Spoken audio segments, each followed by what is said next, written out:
안녕하세요. 주와 말씀의 교회 매일 묵상입니다. 오늘도 하나님의 말씀 함께 묵상하며 그 은혜 나누고자 합니다. 오늘은 에베소서 5장 22절부터 33절까지의 말씀 함께 보도록 하겠습니다. 먼저 본문의 메시지 함께 살펴보겠습니다. 본문의 첫 번째 메시지는 우리에게 남편과 아내가 어떤 관계를 가져야 되는지를 알려주고 있습니다. 22절부터 24절입니다. 아내들이여 자기 남편에게 복종하기를 주께 하듯 하라. 이는 남편이 아내의 머리됨이 그리스도께서 교회의 머리됨과 같음이니 그가 바로 몸의 구주시니라. 그러므로 교회가 그리스도에게 하듯 아내들도 범사에 자기 남편에게 복종할지니라.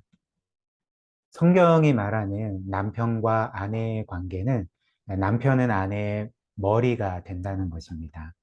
그리고 성경이 명시하진 않았지만 그렇다면 아내는 남편의 몸이 되는 것이겠죠. 그래서 이런 이유로 남편은 자신의 몸인 아내를 자기와 같이 사랑하고 또 아내는 머리인 그 남편을 또 순종하고 그의 뜻에 따라야 한다. 이렇게 말하고 있습니다. 그런데 사실 이는 현 시대의 사람들에게는 뭔가 뜨악할 정도의 그 시대착오적인 발언으로 여겨질 것입니다. 그리고 남편이 그 아내의 머리라는 것, 그래서 아내는 남편에게 범사에 순종해야 된다는 것은 이 시대의 사람들에게는 굉장히 남녀 차별적인, 그래서 굉장히 불쾌한 발언으로 들릴 것 같습니다. 그러나 성경이 말하는 이 남편이 아내의 머리라는 것은 존재의 우열 관계를 의미하지 않습니다. 즉, 남편이 아내보다 우월하고 아내는 열등하기 때문에 열등한 아내가 남편에게 복종해야 된다. 이런 이야기를 하고 있는 게 아니라는 거죠. 성경 전체의 사상은 남자와 여자는 하나님께서 창조하실 때 모든 면에서 동일하고 동등한 존재로 창조하셨다는 것입니다. 그래서 남자와 여자는 똑같이 존귀한 존재라는 거죠. 존재의 이런 우열의 관계가 형성되지 않는다는 것입니다. 그렇다면 하나님께서는 왜 그 아내의 머리를 남편이라 말씀하시고 그래서 아내가 남편에게 순종해야 된다 이렇게 말씀을 하실까? 하나님의 이 의도, 즉 아내는 머리인 남편에게 순종하라 이렇게 말씀하실 때 이 의도는 이런 존재의 우열 관계 가운데 아내가 남편을 섬기라 이런 말이 아니라 바로 사랑으로서 자발적으로 섬겨야 된다. 이런 말씀을 하신 것이죠. 우리가 보통 사랑하게 되면, 한 대상을 사랑하게 되면 누가 시키지 않아도 그 사랑하는 사람이 원하는 바대로 그를 섬기게 됩니다. 그러니까 진정한 사랑이 이런 것 아니겠습니까? 근데 하나님께서 이 남편과 아내에게 원하시는 삶이 그런 것이라는 거죠. 즉, 사랑으로서 우열 관계는 아니지만 그 대상을 너무나도 사랑한 나머지 자발적으로, 기쁨으로 그의 유익을 위해 섬기는 것이 바로 하나님께서 의도하신 바라는 것입니다. 그리고 이는 삼위 하나님 간의 관계에서 우리가 분명하게 보게 되는데요. 삼위 하나님, 즉 성부, 성자, 성령은 우리가 신앙 고백하는 바와 같이 이제 모든 면에서 동일하고 동등하신 하나님이십니다. 그렇기 때문에 삼위일체인 것이죠. 그런데 이 삼위 하나님 간에도 질서가 있습니다. 성부, 성자, 성령이 능력과 지혜와 권능과 영광에 있어서 모든 면에 있어서 동일하시고 동등한 분이심에는 분명하지만 그럼에도 불구하고 이 안에는 관계의 질서가 있어서 성자는 성부께 순종하시고 또 성령은 성부와 성자께 순종하시는 것이죠. 그런데 말씀드린 것처럼 이는 삼위 하나님 간에 존재의 우열 관계가 존재한다는 의미가 아니라 이 삼위 모두가 동등한 하나님이시지만 그러나 이 삼위 하나님 간에 서로를 영원토록 무한히 사랑하시기 때문에 그 사랑으로서 서로를 기뻐하시고 그리고 서로를 정말 너무나도 영화롭게 하시는 그래서 이 삼위가 이런 사랑으로 자발적으로 순종하시고 이제 섬기시는 것입니다. 그래서 과거의 신학자들은 이를 그 페리코레시스라고 불렀는데요.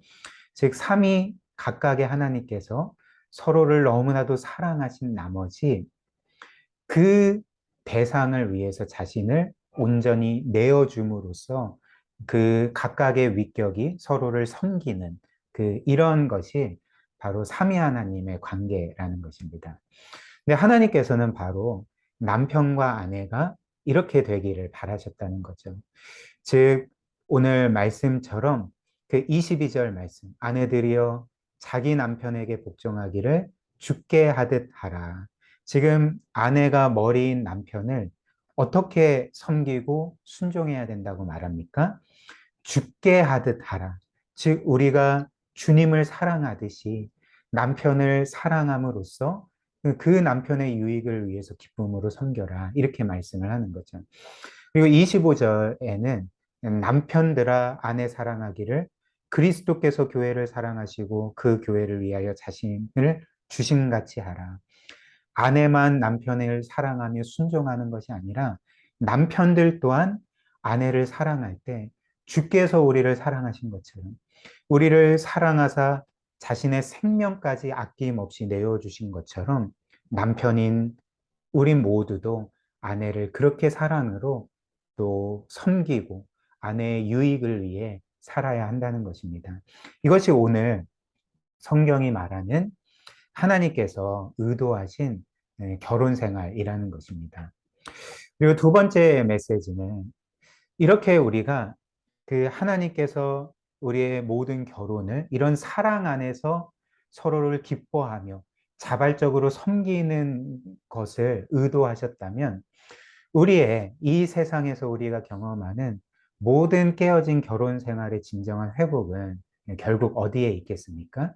이 하나님의 창조 질서를 따르는 데 있다는 것입니다. 이는 지극히 당연한 사실 아닐까요? 왜냐하면 태초에 결혼 제도를 세우신 분은 사람이 아니라 하나님이시기 때문에 그런 거죠.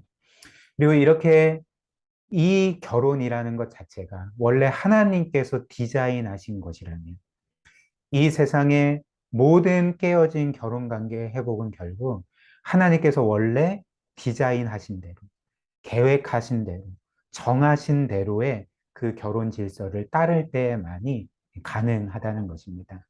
그래서 이 세상에 정말 깨트려진 결혼 관계는 보통 남녀가 서로를 대하면서 군림하려고 하고 상대방을 자신의 유익을 위해 이용하려고 하는 데에서 결혼 관계가 깨트려지지 않습니까?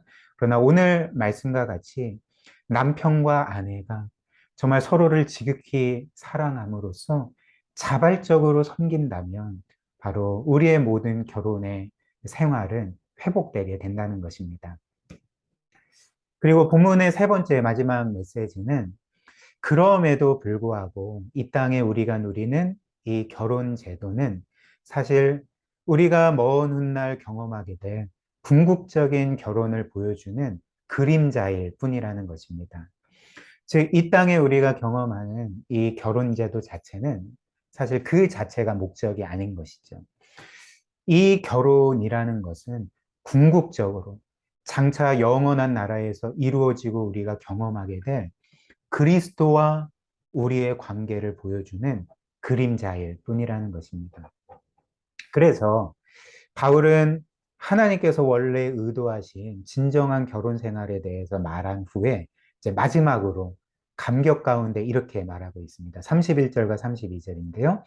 그러므로 사람이 부모를 떠나 그의 아내와 합하여 그 둘이 한 육체가 될지니 결혼을 말하는 것입니다. 근데 이어서 이렇게 말하는 거죠. 이 비밀이 크도다. 이 비밀이 크도다. 지금 어떤 비밀을 말하고 있는 것입니까? 즉 결혼에 대한 이 비밀이 크도다 이렇게 말하는 것입니다. 그리고 나서 뭐라고 말하냐면 나는 그리스도와 교회에 대하여 말하노라. 무슨 말일까요? 이 결혼이라는 것이 원래 그리스도와 교회의 관계를 궁극적으로 보여주는 그림자이자 비밀이라고 말하고 있는 것입니다. 에베소서에서 이 비밀이라는 말은 그 에베소서 1장에도 기록된 것처럼 과거에는 감추어졌던 하나님의 구원 계획을 가리키는 말입니다. 그렇다면 사도 바울이 결혼을 비밀이라고 할 때, 그리스도와 교회의 그 관계의 비밀이라고 할 때, 이것은 구체적으로 어떤 것을 의미할까? 즉, 결혼과 관련된 이 비밀 하나님의 계획, 구원 계획은 무엇인가? 말씀드린 것처럼 우리에게는 이 땅의 불완전한 결혼을 넘어서 완전하고 영원하고 궁극적인 결혼이 기다리고 있다는 것입니다. 즉 장차 먼 훗날 그리스도께서 이 세상에 다시 오셔서 모든 것들을 심판하시고 이 세상 만물을 완전히 구원하시고 회복하시는 그 날에 우리는 그리스도의 신부가 되어서 영원토록 그분의 사랑을 받으며 살게 될 것입니다. 그렇기 때문에 요한계시록 19장에 이제 모든 구원이 완성되고 하나님 나라가 펼쳐졌을 때에 어린 양의 혼인잔치가 열리는 거죠.